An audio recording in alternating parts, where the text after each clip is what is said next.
হরে কৃষ্ণ, জয় রাধে, হরি বল। আজ অপরা একাদশী।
তো আগে আমি গোপাল সোনার দেখুন মালাটায় চন্দন দিয়ে দিচ্ছি।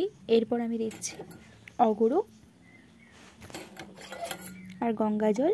অবশ্যই কোনো জিনিস আনার পর গোপাল সোনার জন্য সেটাকে অবশ্যই গঙ্গা জল দিতে হয়। তো আমি গঙ্গা জল দিয়ে দিলাম। তো আমি এবার গোপাল সোনাকে পরিয়ে নিচ্ছি। আর গোপাল সোনার পুজো করার সময় বা সেবা দেওয়ার সময় অন্য কোনো মন্ত্র না জানলে একটা মন্ত্রই অবশ্যই জপ করবেন, হরে কৃষ্ণ মহামন্ত্র, হরে কৃষ্ণ কৃষ্ণ কৃষ্ণ হরে হরে, হরে রাম রাম রাম হরে হরে। তো এই মন্ত্রটি অবশ্যই জপ করবেন। তো দেখুন যেই আমি পারফিউমটার কথা বলেছিলাম এটাই হচ্ছে সেটি। তো আপনারা চাইলে আমি এইটার আলাদা করে একটা শর্টস দিয়ে দেব, আপনারা দেখে নেবেন জিনিসটা কী জিনিস। তো আমি এটা এনেছিলাম, এটার দাম যথাসম্ভব নিয়েছিল 70 টাকা। তো সুন্দর, এত সুন্দর মানে সুগন্ধিটা বলার বাইরে, খুব সুন্দর। তো দেখুন আমি গোপাল সোনাকে মালাটা পরিয়ে নিচ্ছি। হরে কৃষ্ণ।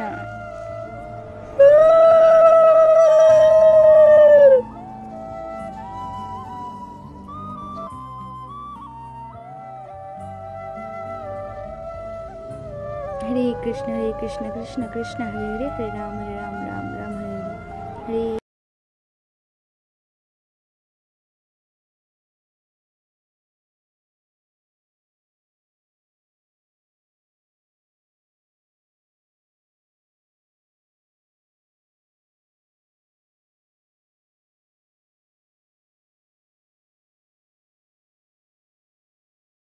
জবা ফুল বা আরও ফুল দিয়ে পুজো করা আছে। তো এটা মা সকালেই পুজো করেছে। এরপর এখন আমি গোপাল সোনার সেবা দিচ্ছি। তার জন্য যা যা জোগাড় করার আমি করে নিয়েছি আগেই। তো দেখুন আমি দীপটা জ্বালিয়ে নিলাম। তো অবশ্যই দীপের মুখ সবসময় পূর্ব দিকে রাখতে হয়। তো আমি দেখুন প্রদীপটা জ্বালিয়ে নিয়েছি। এরপর আমি গোপাল সোনার যেখানে সেবা দেব সেখানে চিহ্ন একটা অঙ্কন করে নেব। তো তার আগে আমি এখানটাই মানে যেখানে গোপাল সোনার সেবা দেব সেখানে আমি গঙ্গা জল ছড়িয়ে নিচ্ছি।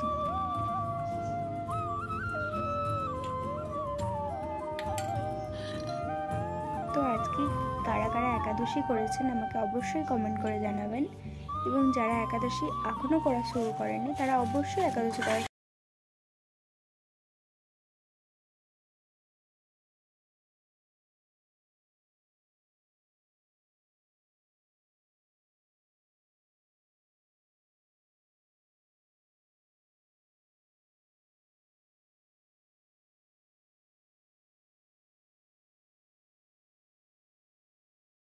করে দিয়েছি। হরে কৃষ্ণ কৃষ্ণ কৃষ্ণ হরে হরে। তো আমি এখন আরতি করব, আপনারা দেখতে থাকুন। তো প্রসাদ দর্শনে সর্বপাপ থেকে মুক্ত হয়ে যায়। হরে কৃষ্ণ, জয় রাধে, হরি বল।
हरे कृष्ण कृष्ण कृष्ण हरे हरे, हरे राम राम राम हरे हरे। हरे कृष्ण कृष्ण कृष्ण हरे हरे, हरे राम राम राम हरे हरे। हरे कृष्ण कृष्ण कृष्ण हरे हरे, हरे राम राम हरे हरे। हरे कृष्ण। तो আমি এখন কর্পূর দিয়ে গোপাল সোনাকে আরতি করে নিলাম। তো আমার গোপাল সোনাকে আজকে কত সুন্দর লাগছে, তাই না? তো আপনারা অবশ্যই কমেন্ট করে জানাবেন যে আমার গোপাল সোনাকে কেমন লাগছে। হরে কৃষ্ণ। তো আজকে একাদশী, তো এই একাদশীর দিন অবশ্যই সকল প্রকার শস্যদানা বর্জন করতে হয়। আর তো আমি এখন আপনাদের সামনে একাদশীর মাহাত্ম্যটি পাঠ করছি, অবশ্যই মনোযোগ সহকারে সেটি শ্রবণ করুন। হরে কৃষ্ণ, জয় রাধে, হরি বল। শ্রীকৃষ্ণকে বলেন, হে কৃষ্ণ, জ্যৈষ্ঠ মাসের কৃষ্ণপক্ষিয়া একাদশীর নাম কি এবং তার মাহাত্ম্যই বা কি? আমি শুনতে ইচ্ছা করি, আপনি অনুগ্রহ করে তা বর্ণনা করুন। শ্রীকৃষ্ণ বললেন, হে মহারাজ, মানুষের মঙ্গলের জন্য আপনি খুব ভালো প্রশ্ন করেছেন। বহু পুণ্য প্রদানকারী, মহাপাপ বিনাশকারী ও পুত্রদানকারী এই একাদশী অপরা নামে খ্যাত। এই ব্রত পালনকারী ব্যক্তি জগতে প্রসিদ্ধ লাভ করে। ব্রহ্মহত্যা, গোহত্যা, ভ্রূণ হত্যা, পরনিন্দা, পরস্ত্রী গমন, মিথ্যা ভাষণ প্রভৃতি গুরুতর পাপ এই ব্রত পালনে নষ্ট হয়ে যায়। যারা মিথ্যা সাক্ষ্য দান করে, ওজন বিষয়ে ছলনা করে, শাস্ত্রের মিথ্যা ব্যাখ্যা প্রদান করে জ্যোতিষের মিথ্যা গণনা ও মিথ্যা চিকিৎসায় রত থাকে, তারা সকলেই নরক যাতনা ভোগ করে। এ সমস্ত ব্যক্তিরাও যদি এই ব্রত পালন করে তবে তারা সমস্ত পাপ থেকে মুক্ত হয়। ক্ষত্রিয় যদি স্বধর্ম ত্যাগ করে যুদ্ধক্ষেত্র থেকে পালিয়ে যায় তবে সে ঘোরতর নরকগামী হয়, কিন্তু সেও এই ব্রত পালনে মুক্ত হয়ে স্বর্গগতি লাভ করে। মকর রাশিতে সূর্য অবস্থানকালে মাঘ মাসে প্রয়াগ স্থানে যে ফল লাভ হয়, শিবরাত্রিতে কাশীধামে উপবাস করলে যে পুণ্য হয়, গয়াধামে বিষ্ণু পাদপদ্মে পিণ্ডদানে যে ফল লাভ হয়, সিংহ রাশিতে বৃহস্পতির অবস্থান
তারপরে আমার গোপাল সোনাকে জানো তো, যেটা গোপাল সোনা পছন্দ করে না সেটা আমি আনতে গেলেও কোনো না কোনো ঘটনা ঘটে, সেটা আমার নেওয়া হয় না।